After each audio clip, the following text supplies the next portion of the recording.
Linda from paperboutique.blogspot.com, and I'd like to welcome you to a mini tour of my craft room. My room is 12 feet by 12 feet, and I have tried to use up every square inch because I have a lot of different crafts that I do. First of all, I'd like to show you the tables I purchased. They're very inexpensive tables from Staples. One is 6 feet and the other one is 8 feet. I do a lot of embossing and stamping and clay, so I wanted something very inexpensive. As you'll notice around the room, I have tons of plastic storage containers, and what I've done to make them just a little bit more decorative is I have cut paper and just slid it in front. I've labeled most of them. This room is a work in progress, so I still have a lot to do, but most of the things are labeled at this point. My husband purchased the cupboards from Home Depot, and I'm just going to show you. I also make homemade soap, and this one's full of soaps. Others are full of clay and other crafts that I do. If you notice on top, it's very bare because we have two cats, Izzy and Jackson, and they tend to sleep up there while I'm crafting. I'm going to move this chair out of the way here. And this area is where I do most of my crafting or do my videos. I purchased this pen container from a local scrapbook store, and I absolutely love it. It just makes it very easy to organize. This tool holder was made by Kelly Moran, a close friend of mine. She did all of the painting herself and also has her own kiln. It's just gorgeous, and she makes them on consignment as well, so it's a treasure. Next is something that I use to store my distress tools in. I purchased this from Pampered Chef. I always keep a tote packed with basic supplies for when I go to crops or take classes or when I teach classes. It just makes it really convenient for me. In the corner I have a few of my flowers, and above I have a cupboard I purchased at Michael's that I also, in the drawer, store more of my flowers and some of the little purses that I've made. In this area is where I keep my scoreboard, my score pal, my cutters, and just everything that I need when I'm working. I usually sit down and work here, so I can pull out a drawer and I have glitter, I have my tapes. These are just plastic containers I purchased at Walmart, and I just wove some paper there. They're I think two for $3. In this corner, and I'm going to stand so the camera can, I store my basic office supplies, printer paper, just a variety of office supplies. As I said, I have a large format color printer. I use my laptop on almost every single project. I use Design Studio almost exclusively when I'm working with Cricut, and I also use my Sure Cuts a Lot program. On the end of the table is my Cricut, of course, and my Cuttlebug.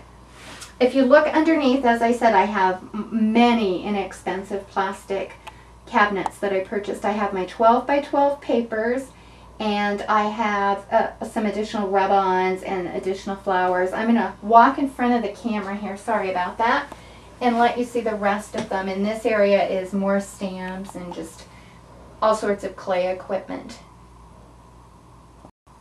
Here's the other side of my craft room. I keep more of my stamps here. You can tell I'm an avid stamper. Pearl-Ex materials, paints, watercolors, all of my alcohol inks.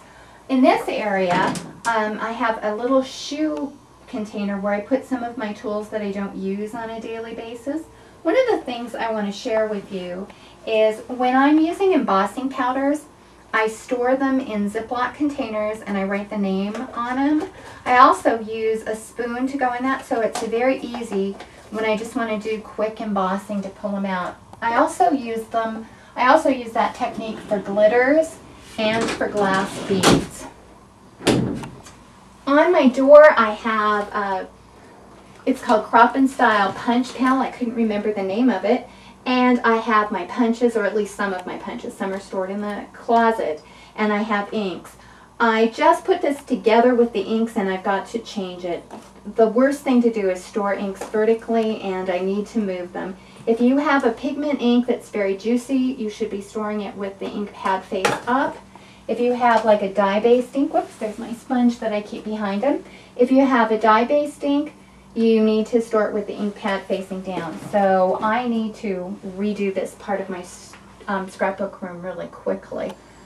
On the wall, I have a couple of just very inexpensive bulletin boards I purchased covered with some paper and ribbon. Here is another one of my storage cupboards, or storage cabinets I should say, and this one is filled with all of my bookmaking material. And I haven't had a chance to label this one as of yet.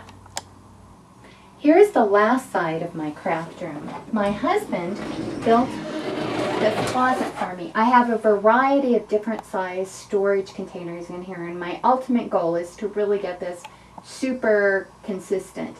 On the top I also make paper, so I've got a blender for paper making. My bind it all. I make hand molded, hand painted chocolate, so I've got a lot of this area full of chocolate molds.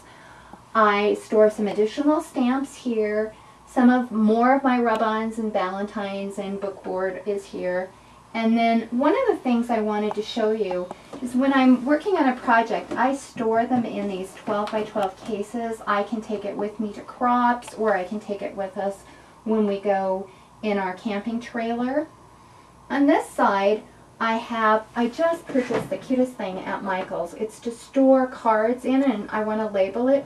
So when I finish with my cards, I'll have all of them labeled by season. I have purchased one from Hallmark where I can label all of my cards by month. So this will really help me whenever I need a card, just go and pick one up. On the corner here is discs that I use with a roller binding. It's a binding system.